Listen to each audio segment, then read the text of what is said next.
Start. আমার সাথে রয়েছে ইলেকট্রিক্যাল ফোর্সেম, ওরা ইলেকট্রিক কানেকশন এবং এই সান ইঞ্জিনিয়ারিংয়ের মেশিনগুলো দেখছে এবং কোন মেশিন তার নাম কি আর কি করে কাজ করে এগুলো ওরা দেখবে এবং লিখবে।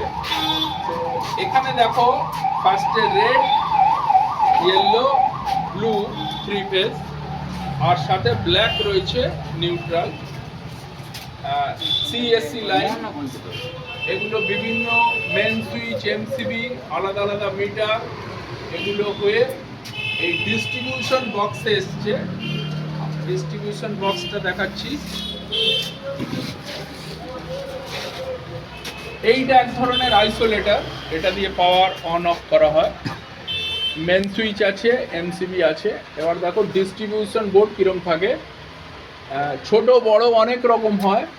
এগুলোতে বাস বার থাকে, এগুলোকে বাস বার বলে। বাস বার লাল, হলুদ, নীল আর ব্ল্যাক নিউট্রাল এন লেখা আছে। এগুলো থেকে ছড়িয়ে যায়। ডিস্ট্রিবিউট মানে কি ছড়িয়ে যায়।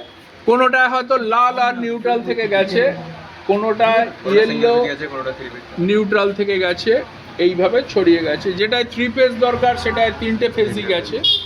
প্রত্যেকটা ফেজে আলাদা আলাদা পাওয়ার আছে। আর টোটাল এটা কত ভোল্টের আছে লেখা আছে, 440-এর আছে। ঠিক আছে, অফ করো।